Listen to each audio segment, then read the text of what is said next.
girlfriend in a coma. I know, it's serious. Ladies and gentlemen, please say, come Armageddon, come to Morrissey.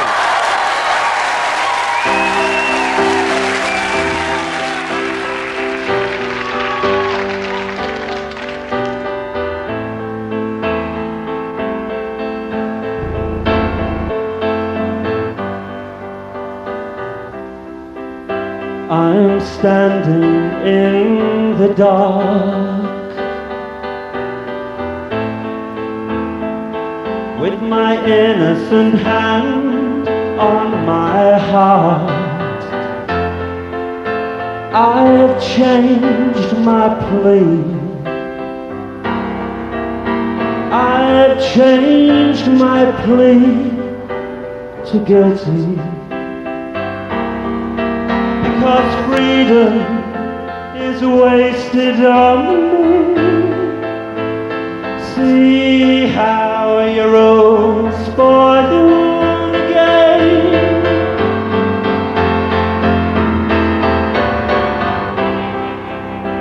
Outside there is a pain.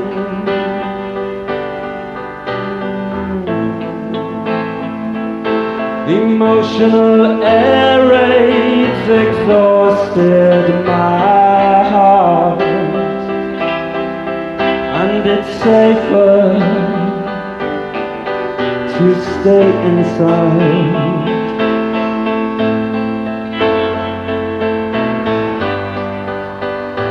So I'm changing my plea. No one can dissuade me, because freedom is wasted on me.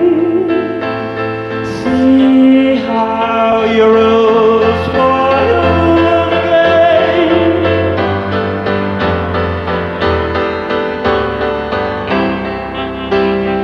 Something I have learned: if there is one thing in life I've observed, it's that everybody's got somebody.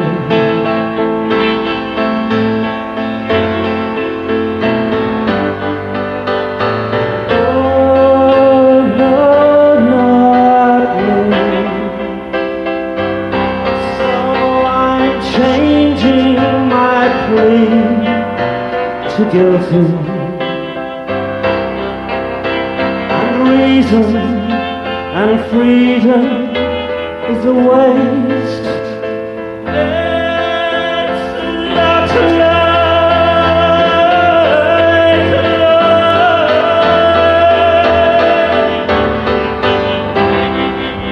Thank you.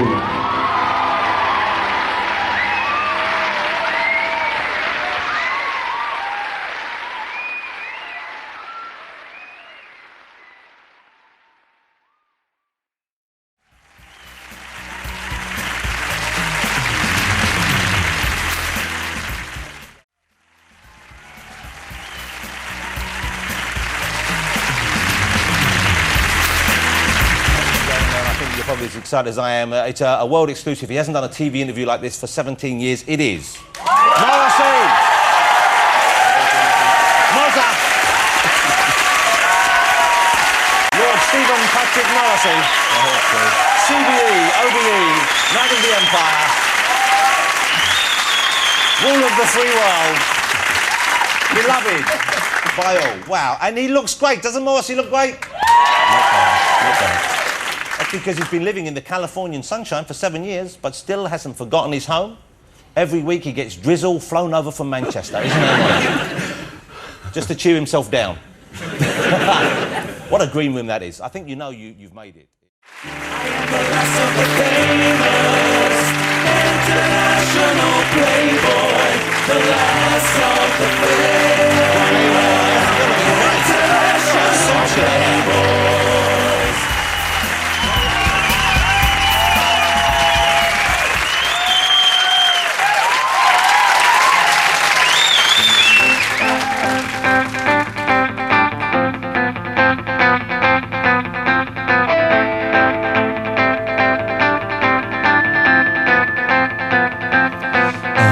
Irish blood, English heart, this I'm made of.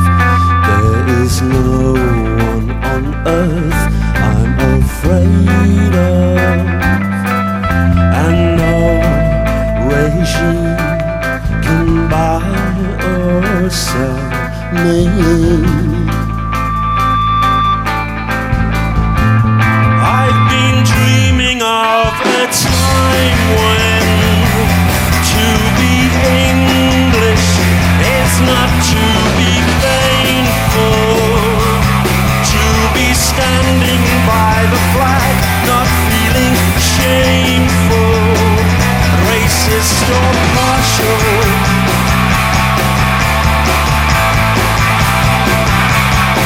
Irish blood, English heart, this I'm made of.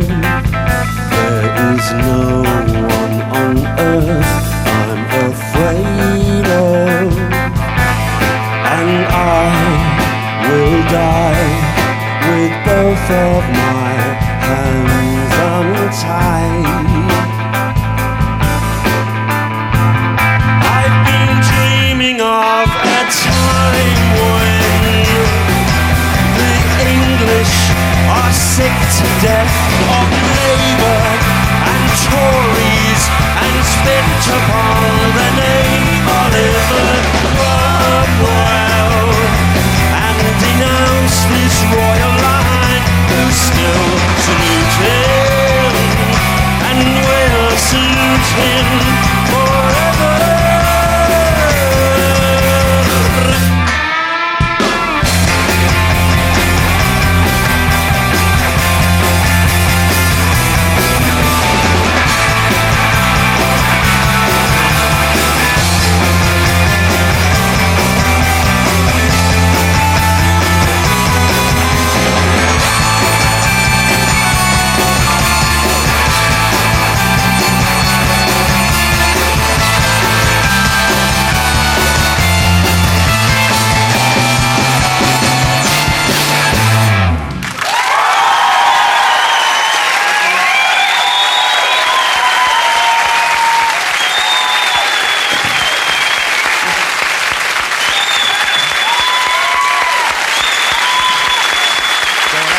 Morrissey, ladies and gentlemen. That was great. It was great. Morrissey.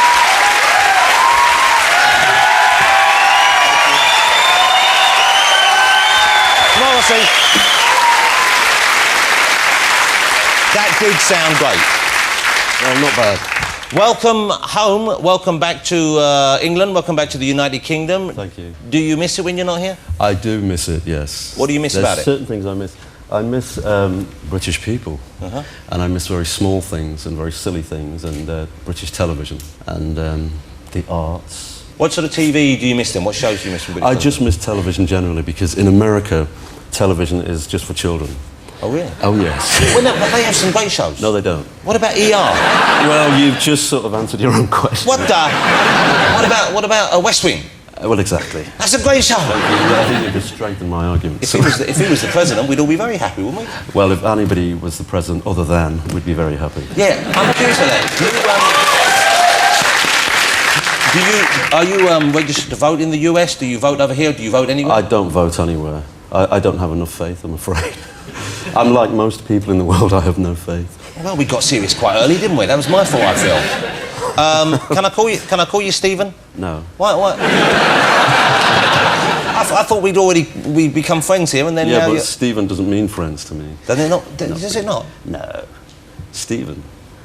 But that was your name when you were a little boy. When I was small, yeah. But I wasn't a very happy little boy. So that's why you changed your name? You just wanted to distance yourself from your past? Yeah, which I thought was quite clever. And so everyone calls you Morrissey now? Everybody, priests, everybody. What about on your passport and your driver's licence? It says Mozza. No, does it? No, it doesn't. It just says M. It really does. Can we be friends after the show? I don't think so. Oh, well,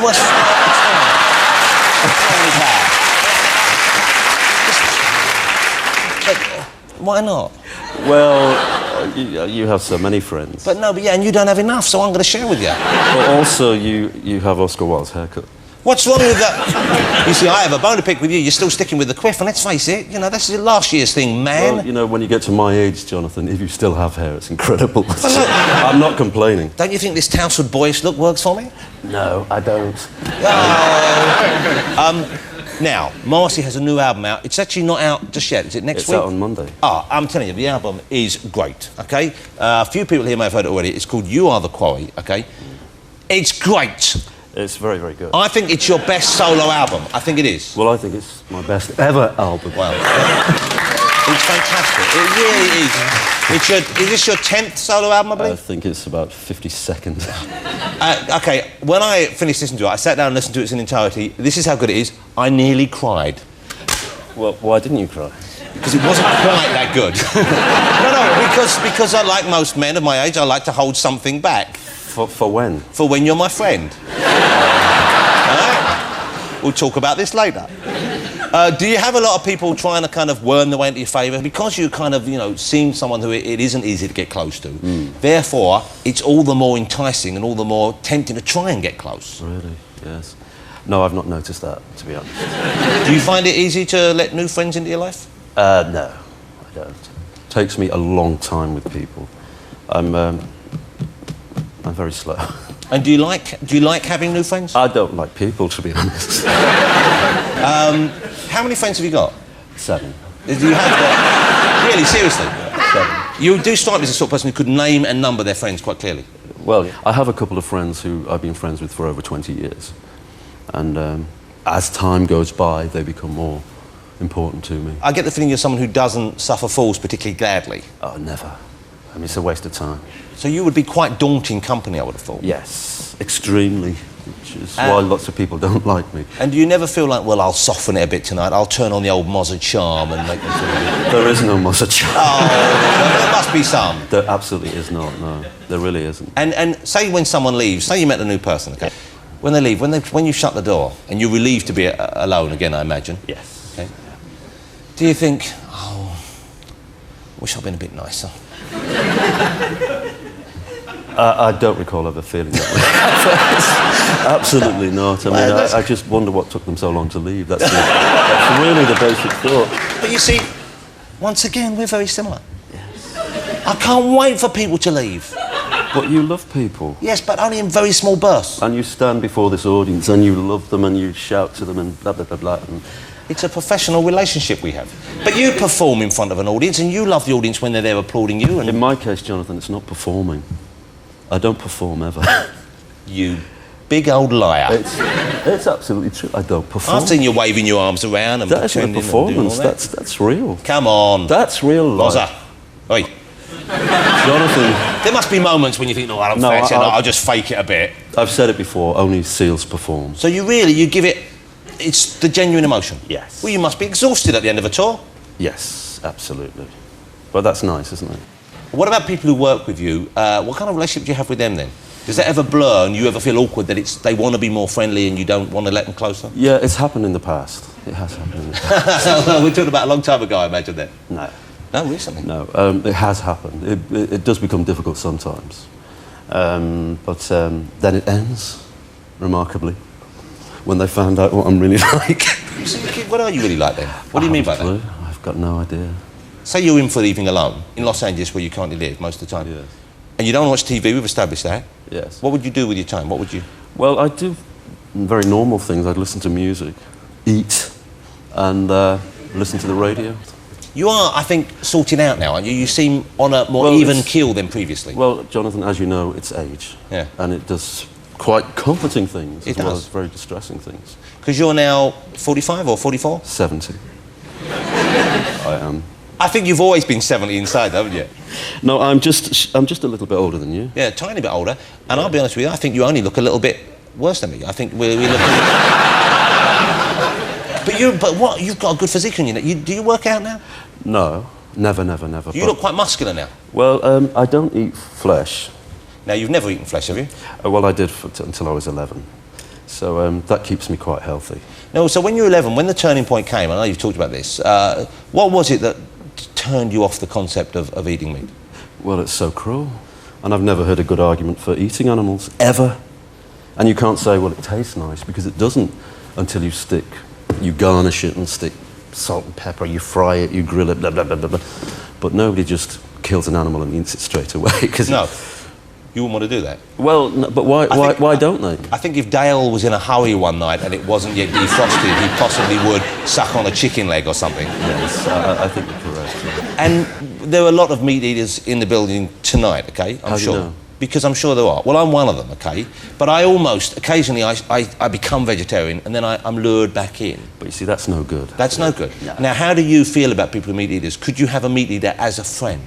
Over the telephone, yes, but I don't think I could. I couldn't go to a restaurant with somebody. And see the meat in front of you? Yeah, you see, because my daughter's become a vegetarian. She became a few years ago when she was about, I think she was about 8, and she just said to us one day, I don't want to eat meat. And we said, that's fine, that's what. She said, why not, darling? She said, I don't want to eat anything that walks beside us. Yes. Okay? Now she won't even eat fish, so swimming's entered the equation. But we would not fish, eat... When fish are caught, they suffocate and they scream really loudly. People think they're just very quiet and they flap a bit and it's over. But they go through extreme hell. It's not nice then, is it? Well, how could it be? I mean, nobody could be that hungry, really. But I remember hearing someone saying that they think that your song Meat is Murder and that kind of stand you made, that probably converted more people to vegetarianism. Yes. That year, certainly, than just about any other statement. Well, I'm told so. And would you do another song like that, maybe to sort of say meat still murder? No, I wouldn't. I'd never be that crass, Jonathan. It hasn't got any better. No. Do you have a dog or a budgie? I've got a cat. Would you eat your cat? If I was really hungry. but I wouldn't, not through choice, I know what you're saying. But if I was if I was stuck, if a plane crashed. If a plane crashed, you would possibly consider... Why would your cat be on a plane with you?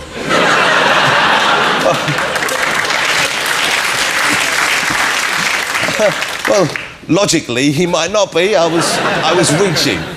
Now, your fan base is huge, wide, but also really diverse, really quite strange in a way. I mean, people really go nuts for you. I think they appreciate you now more than they did previously. Is that the case from your perspective? Do you think that now there's a different... Yes, I do. I don't think it's simply because I've stayed around long enough. I think people who like me consider me to be quite real. And in pop music, that's very rare. Well, it's getting more and more rare, it seems. Absolutely. It's completely impossible to be natural in pop music. So I think people just see me as a real person with views. And you're touring here again this year, I guess, are you? Absolutely, yes. When are you doing it? I appear in Manchester next weekend. Yeah. Which is the first time in 12 years. It's going to be fantastic, isn't it? I think it sounds as if it's going to be extraordinary. And now, how are you coming on the stage? Because I know you always like to appear in different dramatic ways, don't you? That's not true. Yes, you do. It really I've seen you carried on. Well, that just happened once, and for some reason it was captured on film. Can I drive you on stage in my bubble car? I don't think so. Oh, Morrissey. Wouldn't it be a lovely thing for you and for me? No, I'll make my hair, I'll quiff it up for the occasion. I'm striving for some degree of popularity, Jonathan. I tell you get one more chance to be friends and then the offer's withdrawn. Did you see Stars in Their Eyes? Why would I be watching Stars? Well, you've got to do something in the evenings. Yes, but that isn't something that you have. All right. Harry Hill, brilliant British comedian, who I know you know is a fan of yours. He's Yes. Yes. He uttered the immortal words, "Tonight, Matthew, I shall be Morrissey." You didn't see this? No. Would you like to have a little peek? I'd love to. This is a bit of a TV first. This is Morrissey watching Harry Hill as Morrissey. I think you're going to be suitably impressed. Who are you going to be tonight? Tonight, Matthew, I am going to be Morrissey. Morrissey!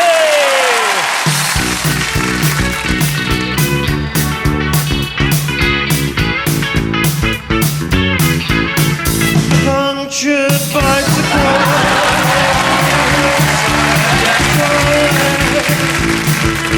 I'll let you make a man of me, yeah. This charming car, this charming man.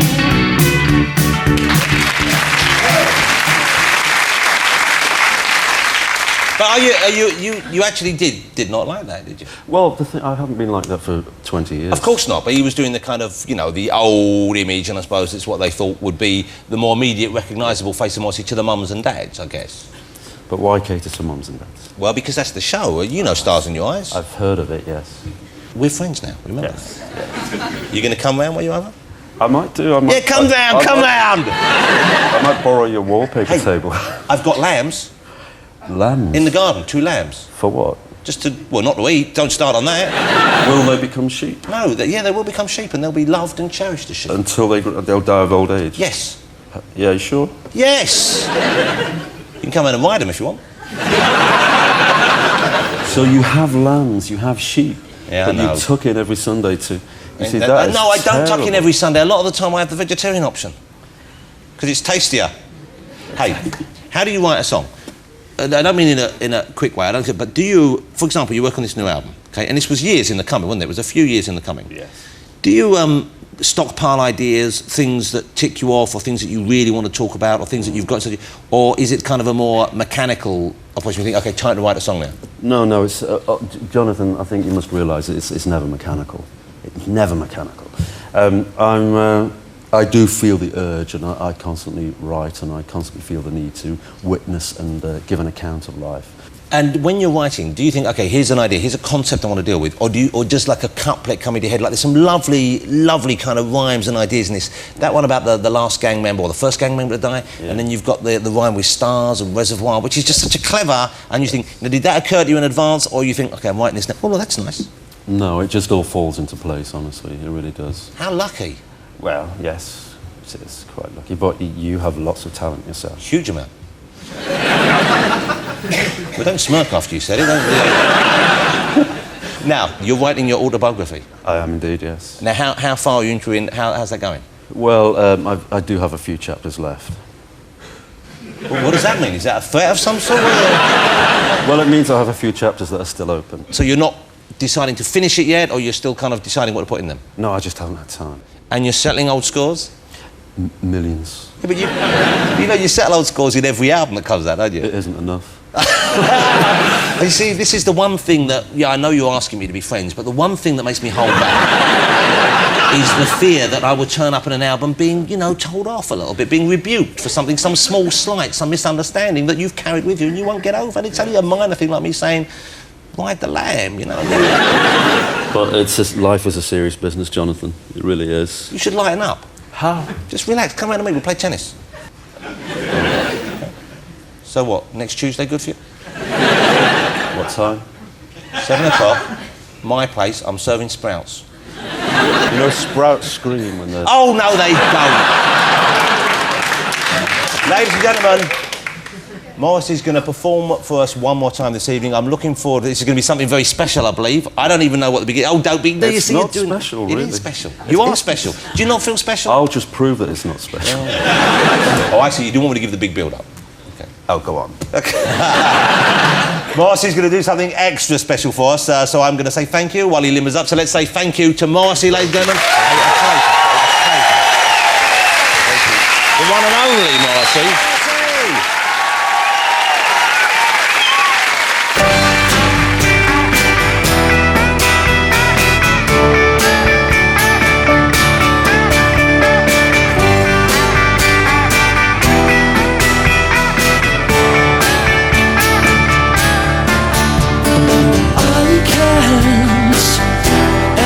Understand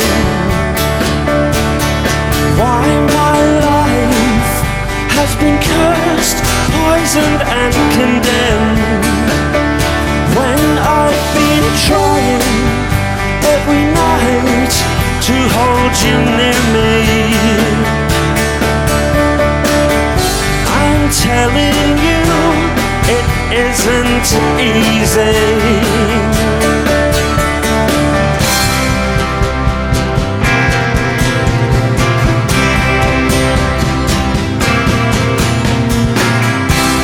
Trudging slowly over wet sand, back to the bench where your clothes were stolen. This is the coastal town that they forgot to close down. Armageddon, come Armageddon, come Armageddon, come. Every day is like Sunday. Every day is silent and grey. Hide on the promenade, scratch on a postcard. Oh, how I dearly wish I was not here. In the seaside town that they forgot to bomb. Come, come, come, nuclear bomb. Every day is like Sunday. Every day is silent and grey. Trudging back over pebbles and sand, and a strange dust lands on your hands and on the upper face, on the upper face, on your face.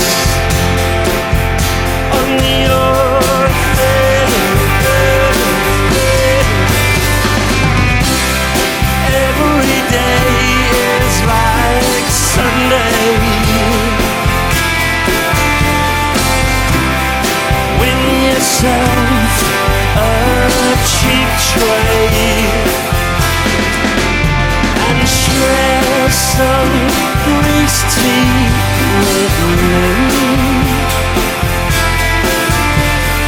Every day is silent and grey. Oh, when you're on your own, when you're on your own, when you're on your own, when you're on your own.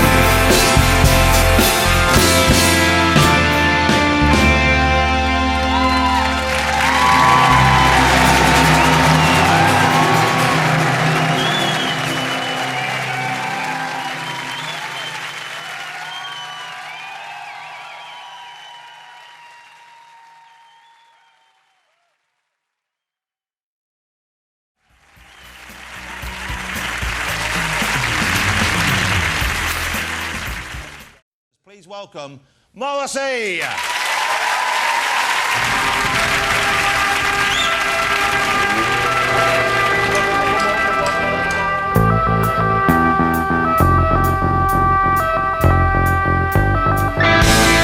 youngest was the most loved, the youngest was the shielded. We kept him from the world's glare, and he turned into a killer. The true say knows turned up and mischievous. Forget-me-not eyes that cried if we ever left his side. There is no such thing in life as normal. There is no such thing in life as normal. The youngest was the most loved, the youngest was the cherub. Kept him from the world's glare, and he turned into a killer. A blushing rose, if he had to say hello. A lopsided grin, strained to keep the shyness in. There is no such thing in life as normal. There is no such The youngest was the most loved. The youngest was the cherub. The luck was all before him, with a lovely wife beside him. The youngest was the most loved. The youngest was the cherub. We kept him from the world's glare as he turned into a